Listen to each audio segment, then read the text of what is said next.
cinta selalu mengerti. Kau bilang cinta tak salah. Kau bilang cinta selalu percaya. Na na na.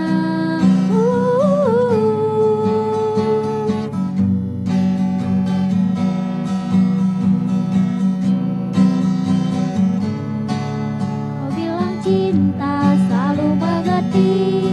Kau bilang cinta tak salah. Kau bilang cinta selalu percaya. Na na na.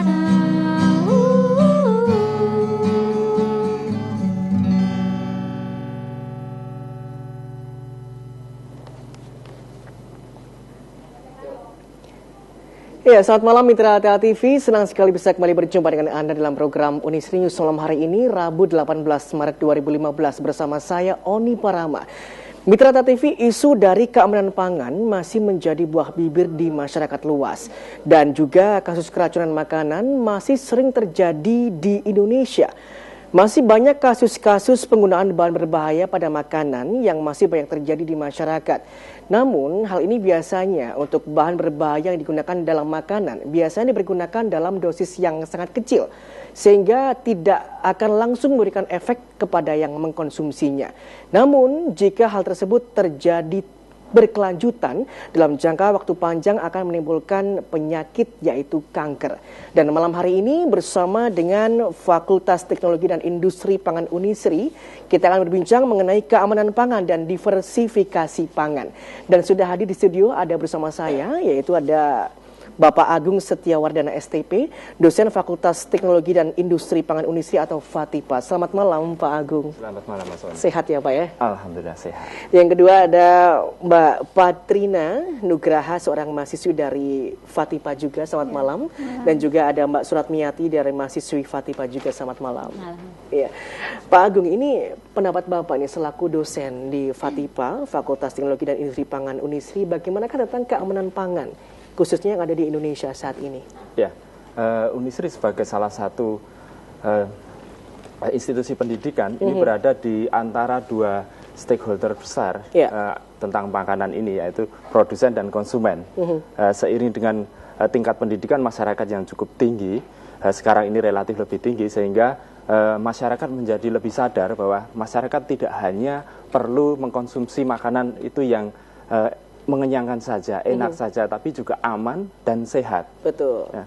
Dan secara naluriah, produsen akan berusaha untuk memenuhi keinginan dari konsumen tersebut.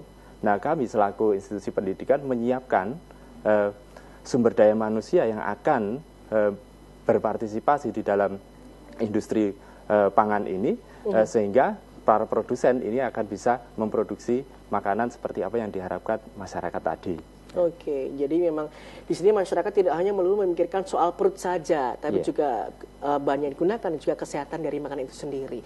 Nah, ini untuk Mbak Patrina, malam hari ini kan membahas salah satu dari bahan berbahaya pada makanan yang ini kita contohkan yang dipergunakan pada industri kecil karak yang biasanya menggunakan bleng atau borak. Nah, di sini untuk Mbak Patrina sendiri, penelitian Anda yang katanya meneliti bahan pengganti bleng atau borak dalam pembuatan karak ini menarik sekali. Ini bagaimana? Bisa diceritakan? Penelitian ini meneliti tentang penambahan STPP atau biasa dikenal dengan sodium tripolifosfat sebagai bahan pengganti bleng pada pembuatan karak. Di mana sodium tripolifosfat ini sudah banyak beredar di masyarakat, tapi pemanfaatannya belum maksimal. Oke, sehingga jadi dalam penelitian ini juga mencari formulasi yang pas dalam membuat karak. Apakah saat ini masyarakat juga sudah banyak yang mengetahui tentang adanya pengganti dari bleng itu sendiri? Masih jarang dimanfaatkan oleh masyarakat ya. Sehingga masih banyak karak yang dibuat dengan bahan tambahan bleng. Seperti itu. Oke, kalau untuk Mbak Suratmiati sendiri bagaimana dengan penelitian yang Anda lakukan?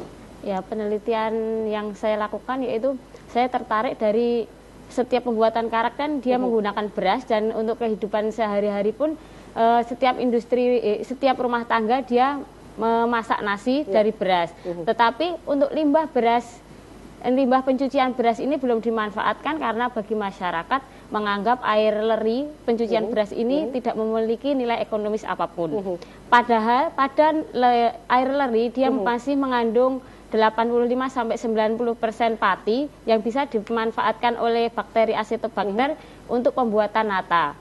Nata sendiri yang beredar di masyarakat yang familiar yaitu nata dari air kelapa, yaitu yang disebut nata de coco. Ya, itu yang Padahal familiar, ya. Sekarang untuk air kelapa sendiri pun karena banyaknya industri rumah tangga yang membuat nata ini, air kelapa semakin sulit didapatkan, semakin sulit didapatkan, sehingga dengan adanya penelitian ini harapannya dapat menggantikan air kelapa ini dengan air leri untuk pembuatan nata. Oke, jadi banyak penelitian dilakukan seperti hal-hal yang biasanya dianggap masyarakat tidak berguna, jadi sesuatu yang bersifat ekonomis dan juga menyehatkan. Dan untuk kembali ke Pak Agung, ini yang sudah dilakukan oleh Fakultas Teknologi dan Industri Pangan untuk memberikan pemahaman kepada masyarakat mengenai keamanan pangan itu sendiri, kesehatan, itu apa yang sudah dilakukan Pak Agung? Ya, salah satunya adalah dengan memotivasi para mahasiswa ini untuk melakukan penelitian-penelitian untuk memanfaatkan bahan-bahan yang ada di sekitar kita untuk menjadi satu produk-produk yang lebih unggul, bernilai ekonomis, aman, sehat, dan syukur-syukur bisa murah, terjangkau. Sehingga itu yang kita lakukan. Jadi penelitian-penelitian kita selalu kita arahkan ke komoditi-komoditi lokal, sehingga masyarakat ini bisa meningkatkan ekonominya, kemudian masyarakat juga bisa memperoleh informasi tentang keamanan dan kesehatan makanan. Juga para produsen kalau ingin mencari sumber daya manusia yang yang kompeten di bidang teknologi pangan ini juga mudah untuk memperolehnya. Ya, baik, jadi sudah ada penelitian yang dilakukan, salah satu cara yang ditempuh untuk masyarakat agar paham mengenai keamanan dari pangan itu sendiri. Dan Mitra TV, semakin menarik saja perbincangan kita malam hari ini. Nanti kita akan melihat bagaimanakah wujud dari penelitian ataupun hasil yang sudah dilakukan oleh mahasiswa dari FATIPA ini setelah jeda pariwara berikut ini. Jadi jangan kemana-mana, tetap bersama kami dalam Unisri News.